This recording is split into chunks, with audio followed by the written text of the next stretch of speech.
আমরা নির্বাচনও চাই, আমরা সংস্কারও চাই, কিন্তু উইদাউট সংস্কার যদি আপনারা লক্ষ্য করেন, এদেশে 1000 এমপি এক রাত্রে দেশ ছেলে পালন করেছে, বউ বাচ্চা সব নিয়ে। এই নির্বাচন করে লাভ হবে কি? একই নির্বাচন হবে, এবং এই 1000-এর মধ্যে আমার পরিবারের একজন সদস্য আছে। তাহলে এই এমপি, এই মন্ত্রী হয়ে, প্রধানমন্ত্রী হয়ে আমাদের লাভ কি? তাই আপনাদেরকে আহ্বান জানাবো, আসুন আমরা সংস্কার করব এবং আমরা নির্বাচনও করব। বাংলাদেশের মতো দেশে 5 স্টার হোটেলের স্ট্যান্ডার্ডে একটা মানে কারাগারে ওনারা দিন যাপন করেছেন। পরবর্তীকালে ওই পুরানো রাষ্ট্রশক্তি, যেই রাষ্ট্রশক্তি ব্রিটিশ পাকিস্তানি কায়দায় রাষ্ট্রটা চলেছিল গত 54 বছর, সেই একই কায়দায় রাষ্ট্রটা চলতে চলতে ওই ব্যবস্থায় আর চলা সম্ভব ছিল না বলেই এখানে একটি গণতান্ত্রিক রাজনৈতিক ব্যবস্থা কায়েমের লক্ষ্য নিয়ে এখানে ছাত্র, শ্রমিক, কৃষক জনতা ঐক্যবদ্ধভাবে অকাতরে জীবন দান করে সেই জায়গাটাকে ধরিয়ে দিয়েছেন। কিন্তু স্বৈরাচার এখান থেকে বিদায় হয়েছে। স্বৈরাচার মানে শেখ হাসিনা, খালেদা জিয়া, এরশাদ কেউই না। স্বৈরাচার হলো মূল ব্যবস্থা। এখন আমরা অনেকেই নির্বাচন আমরা চাই না এমন কোনো কথা নয়, আমরাও নির্বাচন চাই। দৃশ্যমান একটা নির্বাচন সংস্কার হবে, যেই সংস্কারের মধ্য দিয়ে আজকে এখানে আমাদের প্রস্তাবনায় আছে, আরো 2টি রাজনৈতিক দল একই কথা বলছেন। আজকে এখানে একটা কথা আছে, সংবিধান সংস্কার সভা এবং জাতীয় সংসদ নির্বাচন একই সময়ে হবে। কারণ আমাদের দেশের মতো যে অর্থনৈতিক অবস্থা আমাদের, সেই অর্থনৈতিক ব্যবস্থাতে 2টা নির্বাচন সম্ভব নয় বলে একটা অঙ্গীকার নামার মধ্য দিয়ে আমাদের যারা নির্বাচন করবেন তারা সেখানে সংস্কার সভা ওনারা নির্বাচন করবেন এবং জাতীয় সংসদ হবে। আমাদের বক্তব্য পরিষ্কার, আমরা নির্বাচনও চাই, আমরা সংস্কারও চাই, কিন্তু উইদাউট সংস্কার যদি আপনারা লক্ষ্য করেন, এদেশে 1000 এমপি এক রাত্রে দেশ ছেলে পালন করেছে, বউ বাচ্চা সব নিয়ে। এই নির্বাচন করে লাভ হবে কি? একই নির্বাচন হবে, এবং এই 1000-এর মধ্যে আমার পরিবারের একজন সদস্য আছে। তাহলে এই এমপি, এই মন্ত্রী হয়ে, প্রধানমন্ত্রী হয়ে আমাদের লাভ কি? তাই আপনাদেরকে আহ্বান জানাবো, আসুন আমরা সংস্কার করব এবং আমরা নির্বাচনও করব।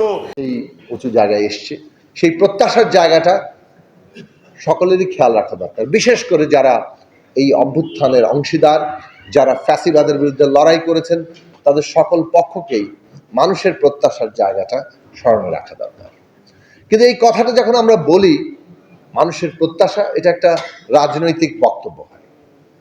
এটাকে যখন আমরা সুনির্দিষ্ট করতে যাই, তখন আমাদেরকে প্রত্যাশা ঠিক কীভাবে পরিমাপ করা হবে সেই জায়গায় পৌঁছতে হয়, তার পদ্ধতিগত দিকগুলো কি হবে, সেইখানে এসে 2টো জায়গাতে আমি জোর দিতে চাই এবং আজকে আলোচনার কনটেক্সটে। একটা হচ্ছে যে মানুষের প্রত্যাশা হচ্ছে যে রাষ্ট্রটা তৈরি হয়েছে, এই রাষ্ট্র আমাদের উপর অত্যাচারই করেছে, এমনভাবে অধিকার কেড়ে নিয়েছে যেখানে মানুষকে এই রাষ্ট্রের প্রতিষ্ঠানগুলো, যেগুলো জনগণের ট্যাক্সের পয়সায় চলে, যেগুলো জনগণের নিরাপত্তা দেওয়ার কথা, সেগুলোকে ব্যবহার করে তাকে রাতের আধারে তুলে নিয়ে গিয়ে আইদার গুম করে ফেলা হয়েছে, না আয়নাঘরে রাখা হয়েছে, নাকি ক্রস ফায়ার করা হয়েছে, নাকি তার বিরুদ্ধে মামলা দিয়ে দিনের পর দিন তাকে হয়রানি করা হয়েছে।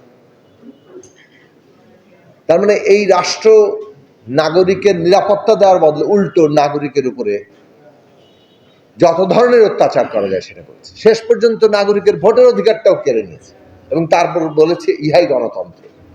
এই যে বাস্তবতা, এই বাস্তবতার বদল চায় মানুষ। আরো সহজ করে বলে, বিশ্ববিদ্যালয়ের একজন ছাত্র, সে তার হলে মানে তার নিজের মেধা কিংবা তার যোগ্যতা অনুযায়ী সিটের অধিকার চায়, সেই হলে সেই সিটে থাকার নিরাপত্তা চায়, এবং সে ওই সিটে থেকে তার নিজের যে চিন্তা এবং মত প্রকাশ করার স্বাধীনতা চায়। স্বাধীনতা চায় যে সেটা স্ট্যাটাস দিলে আবরার ফাহাদের মতো তাকে সারা রাত পিটিয়ে কেউ হত্যা করবে না। এই যে মানুষের আকাঙ্ক্ষাগুলো, 5ই আগস্ট এর পর থেকে কি আমরা সেগুলো দেখতে পাচ্ছি? বিশ্ববিদ্যালয়ে এখন ছাত্র রাজনীতি বন্ধের কথা বলা হচ্ছে এবং সেগুলো আবার সাধারণ ছাত্রের নামে করা হচ্ছে, এবং সেইটা ঠিক কতটা সাধারণ ছাত্র আর কতটা একটা রাজনৈতিক উদ্দেশ্য প্রণোদিত সে নিয়ে একটা পরিষ্কার অবস্থা আছে। বিশ্ববিদ্যালয় থেকে শুরু করে শিক্ষা প্রতিষ্ঠানগুলো দখলের মধ্যে যাচ্ছে। কাজেই স্বপ্নভঙ্গ কিন্তু আবারও শুরু হয়েছে, এবং ব্যবহারিক দিক থেকে সেটা বাস্তবে বিরাজমান। এই হিসেবটাও আমাদের রাখা দরকার। জনগণকে যদি ঐক্যবদ্ধ না করা যায়, সত্যিকার অর্থে সংস্কার বলতে, নতুন বন্দোবস্ত বলতে আমরা যদি কতগুলো খাতাপত্রের আইনি পরিবর্তন না বুঝি, বাস্তব জীবনে তার প্রতিফলন দেখতে চাই, তাহলে এই যে শক্তি বিন্যাস তৈরি হচ্ছে সেটাও আমাদের খেয়াল রাখা দরকার। কারা করছে? বিশ্ববিদ্যালয় হলে একদল দখল করে, তা আমরা আরেক দলকে দেখতে পাই হাট ঘাট বাজারের দখল। এবং রাজনৈতিক দলগুলো যারা তুলনামূলক নতুন দল, কোথাও হয়তো কাজ নতুনভাবে গড়ে তুলছেন, সেখানে গেলে ইতিমধ্যে প্রতিষ্ঠিতরা সেখানে তাদেরকে বাধা দিচ্ছেন। আমরা নতুন বন্দোবস্ত করব এই বাস্তবতা রেখে, কাজে এই বাস্তবতার বদলটাও খুব জরুরি। এই বদলের জায়গাটাতে আসার ক্ষেত্রে আমরা জনগণের ঐক্যটাকে সবচেয়ে গুরুত্বের সাথে সামনে আনতে চাই। জনগণের ঐক্যবদ্ধ পাহারাদারি এই অবস্থাটার বদল ঘটাতে পারে। হ্যাঁ, আমাদের আইনি পরিবর্তন দরকার, কিন্তু আইনি পরিবর্তনের আগেই এই দখলগুলো ইতিমধ্যে করে ফেলা হয়েছে। তার মানে ফ্যাসিবাদী ব্যবস্থা কিন্তু যায়নি, বরং একটা বহাল অবস্থায় থাকে, এক ধরনের রিপ্লেসমেন্ট ঘটছে। যারা এক দলকে অভিযুক্ত করছেন হাটঘাট বাজার দখল করছেন, তারা আবার অনেক জায়গায় দখলদারিত্ব চালাচ্ছে।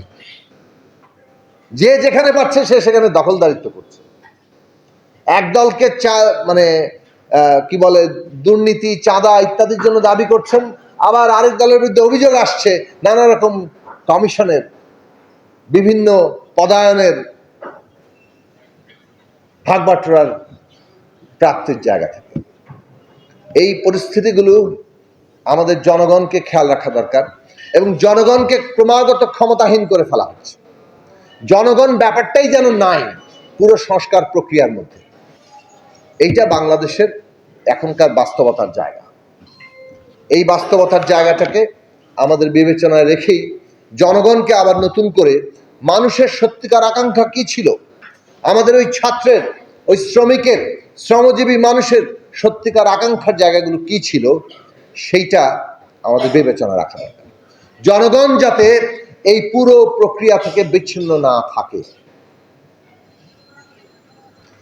এখন দুইভাবে এই জনগণের জায়গাটা সামনে আনা যায়। প্রথম বিষয় হচ্ছে সংস্কার প্রশ্নটা যখন আমরা এখানে সামনে আমাদের হাজির আছে, সংস্কার বিষয়ে আমরা কিভাবে মীমাংসাটা করব। যত পক্ষ আছে, স্টেক হোল্ডার, জনগণের কোনো বিমূর্ত নয়। জনগণের প্রতিনিধিত্বকারী সংগঠন থাকে, শ্রেণী পেশার সংগঠন থাকে, রাজনৈতিক দল থাকে, এমনকি ব্যক্তি থাকে, সিভিল সোসাইটি থাকে, আবার এদের বাইরেও জনগণ থাকে যাদের ওই অর্থে কোনো প্রকাশভঙ্গি নেই। কিন্তু যেহেতু একটা পদ্ধতিতে আসতে হবে, কাজেই আমাদের এই সবগুলো পক্ষ, অন্ততপক্ষে প্রতিনিধিত্বমূলক সকল পক্ষের প্রস্তাবনা সামনে আনা দরকার। কমিশনগুলো গঠন হয়েছে, তারা যথাসম্ভব চেষ্টা করেছেন, সেটা শতভাগ যাকে বলে যে সফল না হলেও অনেক দূর পর্যন্ত তারা দল, সিভিল সোসাইটি, ব্যক্তি যোগাযোগ করেছেন। সেই বিষয়গুলো সম্পর্কে আমরা কম বেশি জানি। সেই দিক থেকে একটা প্রতিনিধিত্বমূলক বক্তব্য এখানে এসছে। এমনকি সাধারণ মানুষও বক্তব্য দেওয়ার সুযোগ ছিল ইমেইলে ইত্যাদিতে, ফলে অনেকে, বহু হাজার হাজার মানুষ ইমেইল পাঠিয়েছেন। সেখান থেকে একটা বক্তব্য, তারা আলোচনাযোগ্য বক্তব্যগুলোকে একটা লিপিবদ্ধ করেছেন। সেই ব্যাপারে সবগুলো পক্ষ মতামত দিচ্ছেন। পদ্ধতিগত দিক থেকে আমরা মনে করি এই পদ্ধতিটাই সঠিক পদ্ধতি, এবং এখন পর্যন্ত অন্তর্বর্তী সরকারের অধীনে সংস্কার বিষয়ে ঐক্যমত্য তৈরির জন্য যে পদ্ধতিতে অগ্রসর হওয়া হচ্ছে, এর চাইতে বেশি ভালো পদ্ধতি এখন পর্যন্ত কেউ প্রস্তাব করেনি। নানান রকম বিরোধিতা হচ্ছে, কিন্তু কার্যত এর চাইতে বেটার প্রস্তাব কেউ দেননি। কাজে সেই দিক থেকে এই সংস্কার প্রস্তাব নিয়ে যার যত মত, সেখানে যতগুলো বিষয়ে আমাদের ঐক্যমত্য হচ্ছে সেই ঐক্যমত্যের একটা তালিকা তৈরি হওয়া দরকার। যেসব বিষয়ে আংশিক ঐক্যমত্য আছে সেই সব বিষয়ে আরও একটু অধিকতর আলাপ আলোচনা দরকার, এবং সেই আলাপ আলোচনার মধ্যে যদি আরও একটু ঐক্যমত্য তৈরি হয় সেগুলো সবগুলো মিলে একটা জাতীয় সনদ হতে পারে। যেসব বিষয়ে ঐক্যমত্য হয়নি, এটা তো কেউ কাউকে জোর করে ঐক্যমত্য তৈরি করা যাবে না, এবং সেইখানে জনগণের ভূমিকা অত্যন্ত গুরুত্বপূর্ণ। জনগণ ঠিক করবেন কোনটা হওয়া উচিত আর কোনটা হওয়া উচিত নয়। এর বাইরে সরাসরি রাজনীতিতে আরেকটি পদ্ধতি আছে, বল প্রয়োগের পদ্ধতি।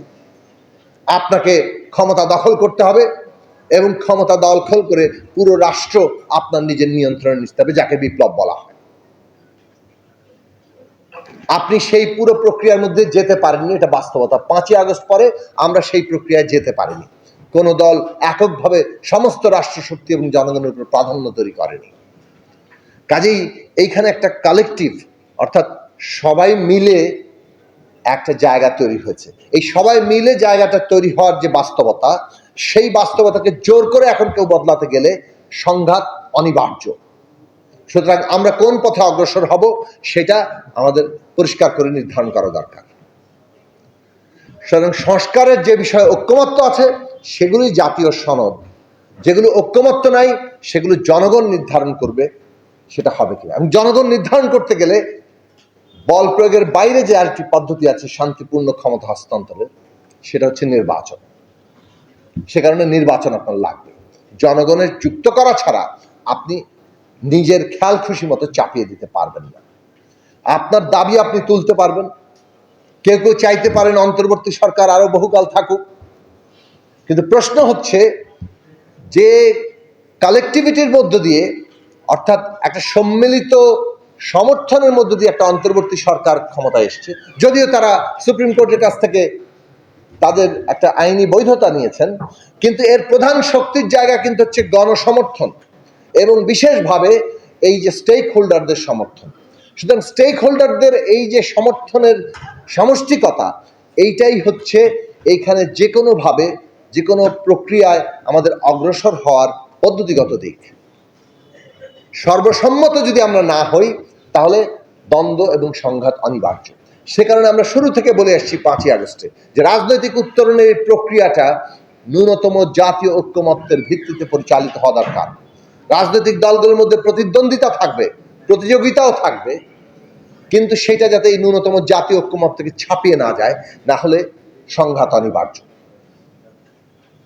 এখন জাতীয় যে সনদটা আমাদের হবে ঐক্যমত্যের, সেই জাতীয় সনদ